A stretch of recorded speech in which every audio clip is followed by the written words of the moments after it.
एक ठाकुर साहब ससुरारी जा रहे थे, रास्ते में हो गई शाम। एक महात्मा की कुटी पड़ गई ऐसे ही। तो महाराज ने कहा, अच्छा ऐसा करो भगत, ले आटा और भाटा, तुम लिट्टी लगाओ, खाओ और रहो, हमारा आज निमंत्रण है। तो हम निमंत्रण में जाएंगे। तो बोले, अच्छा महाराज, निमंत्रण में तू काका खाई हो? बोले, भाई बड़ी भले आदमी क्या निमंत्रण है, बड़ी श्रद्धा से न्योता दिया है। वहां तस्माई होगी, मालपुआ होगा, बढ़िया देसी घी की पूड़ी होगी, साग बनेगा, भट्टा का साग बनेगा। तब तो वो बोले, महाराज तुम वहां माल काटो और हम यहाँ झूर लिट्टी चबाई, हम के न ले चली हो? बोले, अरे नहीं भाई, वहां संतों का निमंत्रण है। बोले, तब खाड़ दे फाड़ा गमछा, आपन और ठाकुर लगा लिया लंगोटी, और लोटिया में राख लपेट के अपन घोर घार के पोत पात लिया। बोले, ले महाराज, आपसे कुछ नगदे लगी थे, अब तो ले चलो। तो महात्मा ने सोचा न पिंड छोड़ी कहा, तो बोले, अच्छा भैया चलो।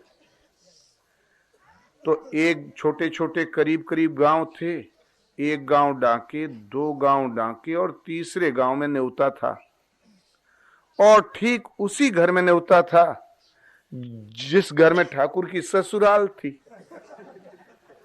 अब ठाकुर घबराए, बोले, अरे राम राम, यहाँ हम सज धज के ठाट से आते रहे, धोती वहां गांठी तक लटकाए के, और ससुराल का मामला, आज हम ये नंगे एक लंगोटी लगा के चले आए, कहीं पहचान न ले। तो रात तो हो ही चली थी, तो छाया ही छाया में रहे, कुएं पर लग गया आसन संतों का।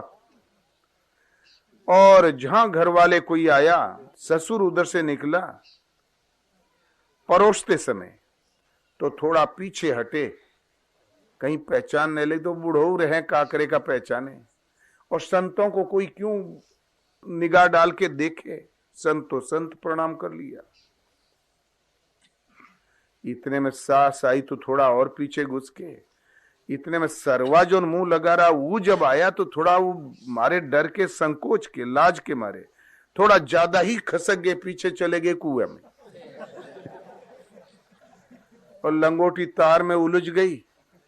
तो भला इतना वजन कहां थामे लंगोटी, सटाक देना टूट गई, झम गिरे कुएं में। पहले रहे त्यागी, अब हो गए दिगंबर। अब लोग बोले, अरे महात्मा तो कुएं में गिर गए, कुएं में गिर गए। तो जो दूसरे महात्मा थे वो तुरंत कमंडल में अपन पूरी साग भरा और चल दिए। बोले, भाई हमार क्यों ने हो, अपन देखो सुनो, अपने भाग्य से लोग कुएं में गिरे थे, अपने भाग्य से पार होते, भावकूफ है ना। तब फिर लोग निकाले तो निकलबे न करे, रस्सा वस्सा नीचे गिराया तब वो न निकले, वो इज्जत के मारे। फिर सोचा कि प्राणदेव ठीक है कि इज्जत बचाओ, इज्जत बचाए में कल्याण है कि जिंदा रहे में कल्याण है। तब सोच विचार के बोले, भाई जिंदा रहे तो कबो इज्जत बनाइबे करब। फिर पकड़ा रस्सा, बाहर निकला तो एकदम वो जो सदवाई मसाला राना रोगन वो छूट गया पानी में, बबूती जो पोते रहे ना वो सब पैंट तो छूट गया, शुद्ध शुद्ध दिखाई पड़ा। बोले, अरे जीजा आए। दौड़ के लपेटन धोती धाती में। बोले, तो सास पूछी, बचवा हो ही कैसे गया, कैसे भया? तो बोले, ऐसे न ऐसे बात है। बोले, बचवा बलुक भूखे सो जाइयो, सदवन के लफड़े में न पड़ी हो। बस चले आए। बस तो बिना विचारे जो करे सो पाछे पछताए, काम बिगाड़े आपनो जग में होए हंसाए। कोई काम, बुरा काम पे जाओ तो 10 जनों से पूछ लो, और भगवत पथ में जाओ तब भी बड़ी प्रकार विचार करके, ये नहीं कि दौड़ के कपड़ा ही रंग लो, तब तो भवकूप में गिर जाओगे।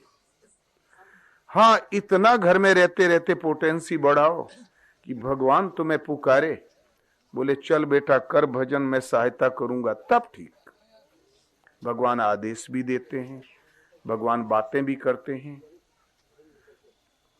और दूसरी बात ये, तदेव लग्नम सुदिनम तदेव, तारा बलम दैव बलम तदेव।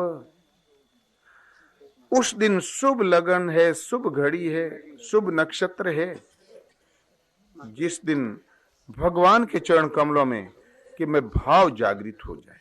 बस जब लक्ष्मीकांत प्रभु में भाव हो जाए।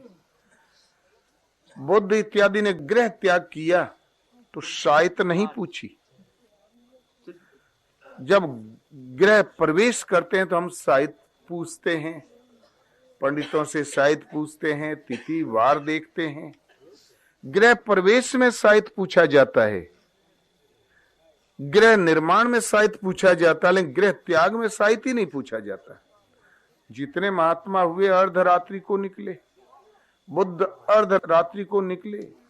क्यों? कि जब भगवान का नाम श्रद्धा जग गई तो तुम्हारा शुभ दिन है, शुभ घड़ी है, शुभ नक्षत्र है। जोग नखत गृह बार तिथि, तुलसी गणतन काही, राम दाहिने जाहि को, सबे दाहिने ताही।